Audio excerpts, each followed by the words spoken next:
The battlefield raged. Screams pierced the smoke. Steel tore through flesh. Blood pooling in the mud. Roman glory? Perhaps. But to those who survived, it was hell.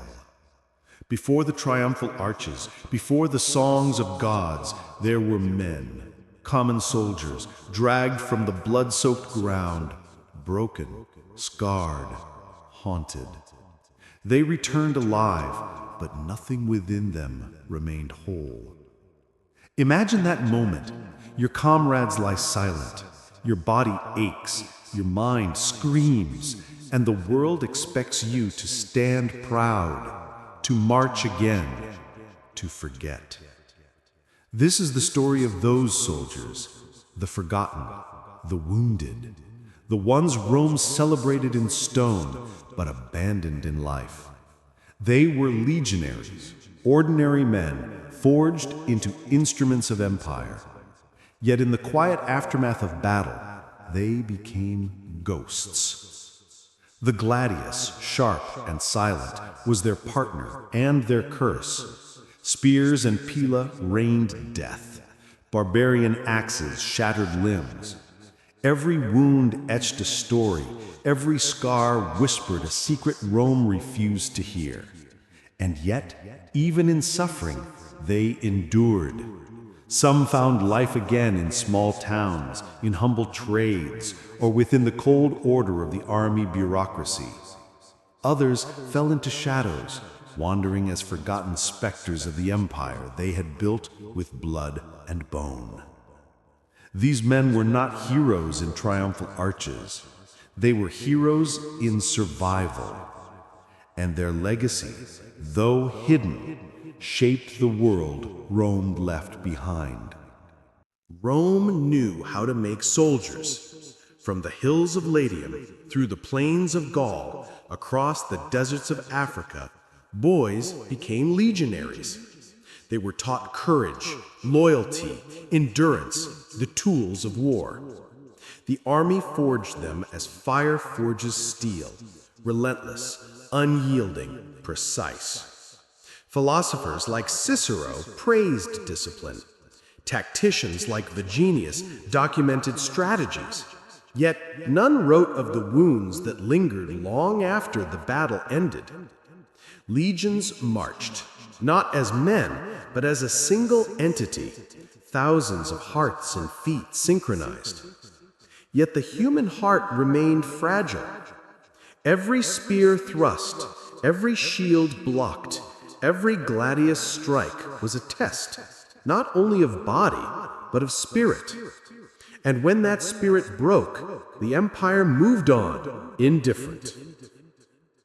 Imagine stepping into the barracks at dawn. The air is thick with sweat, smoke from cooking fires, the tang of iron from weapons and armor.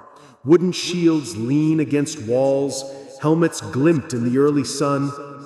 You are no longer a boy from a distant village. You are a legionary.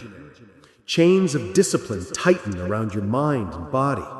Each drill, each march, each thrust of the gladius is relentless. The trainer's voice is harsh, the crowd of your comrades indifferent. Pain is constant. Fatigue is your companion. Fear is a shadow that never leaves. The forging is not just physical, it is mental. They teach you to obey, to endure, to become a part of something larger than yourself.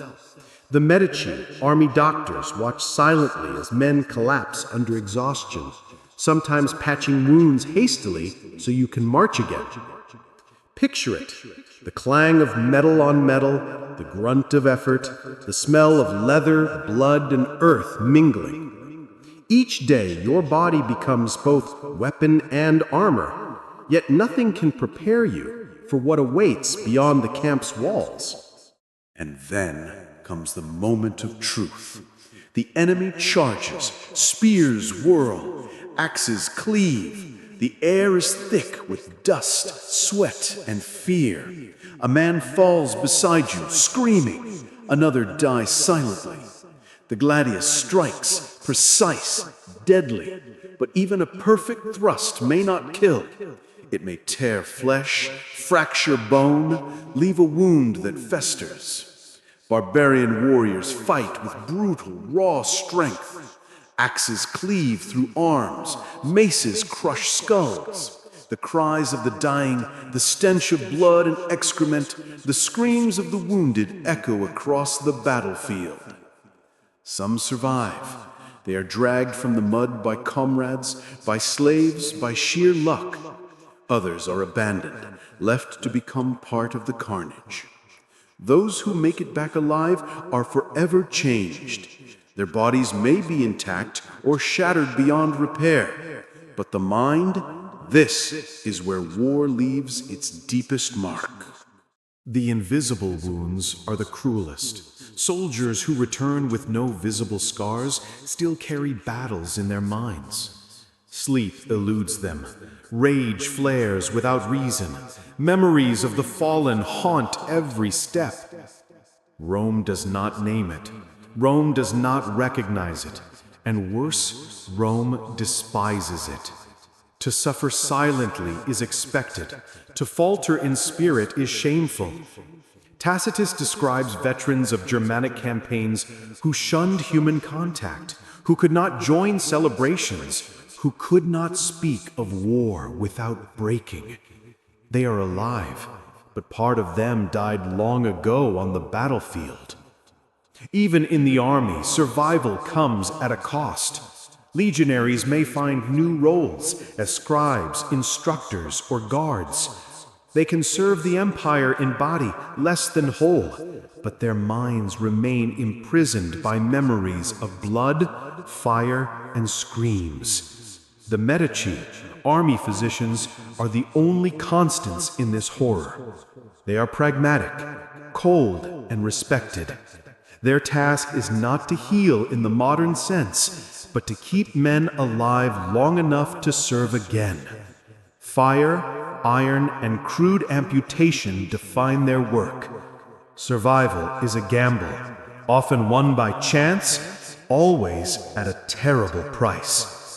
Time moves on, as empires do, indifferent to pain.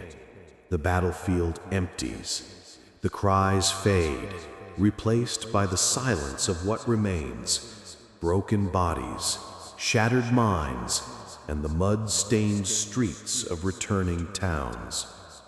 Some soldiers limp home, missing limbs, disfigured, bearing scars no one wants to see. The Missio Caesaria grants discharge, but little more than a symbolic gesture. No land, no pension, no recognition. The empire celebrates victory, yet forgets the cost. Others slip into obscurity. Forgotten by Rome, ignored by society, they wander.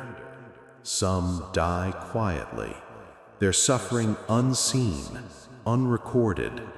Monuments honor generals, temples honor gods, but the men who carried the empire in their blood, they vanish into the margins of history. And even those who once held pride in their survival are reduced to a shadow of themselves.